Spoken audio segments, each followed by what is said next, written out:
Hello বন্ধুরা, কেমন আছেন? আশা করি খুব ভালোই আছেন। তো আমি আজকে অনেক দিন পর একটা রেসিপি নিয়ে চলে এসেছি। এই দেখুন, কাঁচা আমের আমসত্ত্বর রেসিপি। এখন বাজারে প্রচুর আম পাওয়া যাচ্ছে, কাঁচা আম। তো আমি কয়েকটা আম নিয়ে নিয়েছি, কাঁচা আম। এই দেখুন, আপনারা দেখতেই পাচ্ছেন। আর কোনো রকম ঝামেলা ছাড়াই এই কাঁচা আমের আমসত্ত্বটা বাড়িতে বানিয়ে নিতে পারবেন। আমার এই রেসিপিটা একটু ফলো করে দেখুন, দেখবেন খুব ভালো লাগবে। কাঁচা আমের আমসত্ত্ব বাড়িতে বানালে আর বাইরের আমসত্ত্ব কিনে খেতে ইচ্ছা করবেই না। তো আমি ভালোভাবে আমগুলোকে জলে ধুয়ে নিচ্ছি। ধুয়ে নেওয়ার পর এগুলোকে আমি ভালোভাবে খোসা ছাড়িয়ে টুকরো করে কেটে নেব। দেখুন, টুকরো করে কেটে নিয়েছি। এই দেখুন, এগুলো এখনও পর্যন্ত আঁটি শক্ত হয়নি, একটু নরম থাকে। সেই আমগুলো নিলে ভালোই হয়, যাতে আমগুলো ভালোভাবে টুকরো করে কাটা যায়। তো আমি প্রথমে আমগুলোকে সেদ্ধ করে নেব। তার জন্য একটা কড়াই নিয়েছি। কড়াই সামান্য পরিমাণ জল দেবো। জলটা এমন পরিমাণে দিতে হবে যাতে আমগুলো সেদ্ধ হওয়ার পর জল বেশি না থাকে, ওর মধ্যে জলটা শুকিয়ে যায়। এই রকম পরিমাণে জলটা আপনাদেরকে মেপে দিতে হবে। বেশি জল দিলে কিন্তু আমের পাল্পটা খুব পাতলা হয়ে যাবে, আর এই আমসত্ত্বটা রেডি হতে খুব দেরি লাগবে। তো তার জন্য আমি এইভাবে পরিমাণ মেপে জলটা দিলাম। আপনাদের পরিমাণ অনুযায়ী জলটা দেবেন, যতটা পরিমাণ আম নেবেন সেই অনুযায়ী। এই দেখুন, এবার আমি এটাকে ঢাকনা দিয়ে রেখে দেবো সেদ্ধ হওয়ার জন্য। তো এটা আমি কিছুক্ষণ ফুটিয়ে নিচ্ছি। ফুটিয়ে নেওয়ার পরে এই দেখুন সেদ্ধ হয়ে গেছে আমগুলো। আর এই দেখুন জল একেবারে শুকিয়ে গেছে। এর মধ্যে আমি এইভাবে হাতা দিয়ে একটু নাড়াচাড়া করে দেখে নিচ্ছি, একদম পুরো গলে গেছে আমার আমগুলো। তো আমি এইভাবে একটা ছাঁকনির সাহায্যে আম থেকে চেপে চেপে এর যে পাল্প থাকে সেটাকে আমি বের করে নেবো। এই দেখুন, একটা নিচে বাটি বসিয়ে রেখেছি, আর এইভাবে আমি হাতার সাহায্যে চেপে চেপে বের করে নিচ্ছি। আপনারা চাইলে এটা ডাল ঘাঁটার সাহায্যেও বের করে নিতে পারেন, বা গ্লাসের সাহায্যে, যে কোনো কিছুর সাহায্যে এটা বের করে নিলেই হবে। এই দেখুন, খুব সহজে এটা হয়ে যাচ্ছে। আমগুলো যেহেতু একেবারে সেদ্ধ হয়ে গেছে। এই দেখুন, এটা আমার অবশিষ্ট রয়ে গেছে, এটা আমি এবার ফেলে দেবো। এই দেখুন কতটা স্মুথ হয়েছে, আপনারা দেখতেই পাচ্ছেন। তো এরপর আমি আবার কড়াইতে সামান্য কিছুটা জল দিয়ে দিচ্ছি, আর এর মধ্যে আমি দিয়ে দেবো চিনি। একটা চিনির সিরা বানাতে হবে। এই দেখুন, আমার এখানে কিছুটা বাতাসা ছিল, এর মধ্যে পড়ে গেছে, তাতে কোনো অসুবিধা নেই, আপনারা চিনি দিয়েও বানাতে পারেন। মোট কথা আমার একটা সিরা বানানো দরকার।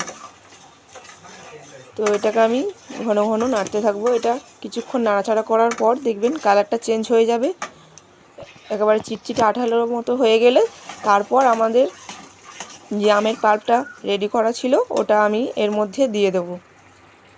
এই দেখুন, আমার সিরাটা প্রায় একেবারে রেডি হয়ে গেছে, কালারটাও চেঞ্জ হয়ে গেছে অনেকটা। এরপর আমি ওই আমের পাল্পটা দিয়ে দেবো। এই দেখুন,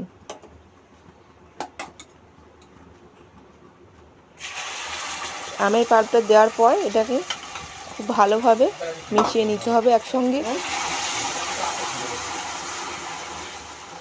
এইভাবে ভালোভাবে নাড়াচাড়া করে তারপর আমি এর মধ্যে সামান্য পরিমাণ নুন দিয়ে দেবো।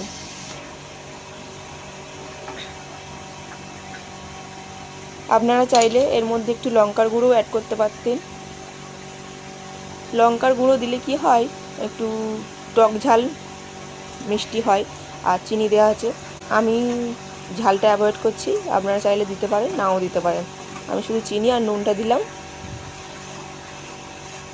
তারপর এটাকে আমি আরও কিছুক্ষণ নাড়াচাড়া করে এটাকে ফুটিয়ে নেব। কালারটা যতক্ষণ না চেঞ্জ হচ্ছে ততক্ষণ আমি এটা নাড়তে থাকবো। এই দেখুন, এটা ফুটতে শুরু করে দিয়েছে।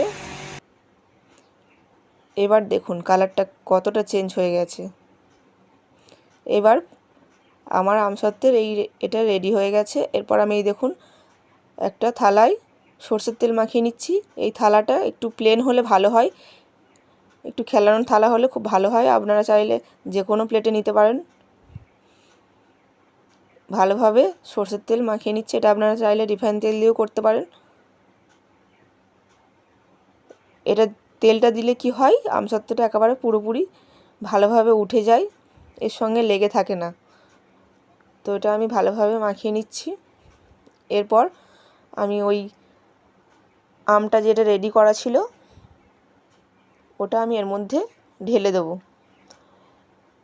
এটা ঢেলে পাতলা করে নিতে হবে। এই দেখুন আমি এটা ঢেলে নিচ্ছি। এটা আমি হাফ হাফ করে দিয়ে দিচ্ছি, একটা থালায় দেবো না, পুরো দিলে আমসত্ত্বটা খুব মোটা হয়ে যাবে, খেতে ভালো লাগবে না। আমসত্ত্বটা যাতে পাতলা হয় সেই কারণে আমি দুটো থালাতে ভাগ করে দিলাম।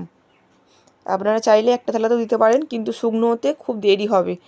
আর একটা থালাতে দিলে কি হবে, অনেকটা সময় লাগবে শুকনো হতে। আর এই দুটো থালাতে ছড়িয়ে দিলাম একদম পাতলা করে ব্যাটারটা, যাতে খুব তাড়াতাড়ি শুকনো হয়ে যায় আর আমসত্ত্বটা খুব পাতলা হয়, খেতেও খুব ভালো লাগে। তো এই দেখুন এইভাবে হাত দিয়ে ছড়িয়ে নিতে হবে একটু। তারপর আমি এই যে ছাদে চলে গিয়েছি রোদে দিতে। এই দেখুন কতটা চড়া রোদ উঠেছে। তো এই চড়া রোদে আমি এগুলোকে এবার শুকনো করে নেব, সারা দিন রেখে দেবো এই রোদে। আমি সকালবেলা বাজে 9টা, এখন রোদে দিয়েছিলাম। এই দেখুন এগুলোকে পুরো শুকনো হয়ে গেছে। আমি বিকালে এটা তুলেছি, তুলে দেখার পর দেখছি এইভাবে থালাটা উল্টে দিচ্ছি, পড়ছে না, তাহলে জানবেন এটা আপনার রেডি হয়ে গেছে আমসত্ত্বটা একদম। তো এইভাবে বাড়িতে একবার বানিয়ে দেখুন, দেখবেন খুব ভালো লাগবে খেতে আমসত্ত্বটা। তো আমি এবার এটাকে একটু ছুরি দিয়ে পিস পিস করে নেব। এই দেখুন এগুলোকে আমি টুকরো করে নিয়েছি এইভাবে ছুরির সাহায্যে, যাতে তুলতে আমার সুবিধা হয়। তো এইভাবে এই দেখুন এটা কতটা স্বচ্ছ হয়েছে আর কতটা পাতলা হয়েছে শুকনো হয়ে যাওয়ার পর, আপনারা দেখে বুঝতেই পাচ্ছেন। খেতেও কিন্তু খুব ভালো হয়েছে। এইবার আমি এটাকে একটু রোল করে নেব দেখতে সুন্দর হওয়ার জন্য। আপনারা চাইলে এইভাবেও খেতে পারেন, বাচ্চাদের তো খুবই ভালো লাগবে এইভাবে আমসত্ত্ব বাড়িতে বানিয়ে দিলে। এই দেখুন কতটা সুন্দর লাগছে, আমার তো খুব ভালোই লাগছে। আপনাদের কেমন লাগছে কমেন্টে অবশ্যই জানাবেন। আর রেসিপিটি যদি ভালো লেগে থাকে তাহলে একটা লাইক করে দেবেন, কমেন্ট করে জানাতে ভুলবেন না কেমন হয়েছে। দেখুন আমি সবগুলোকে এইভাবে রেডি করে নেব এক এক করে।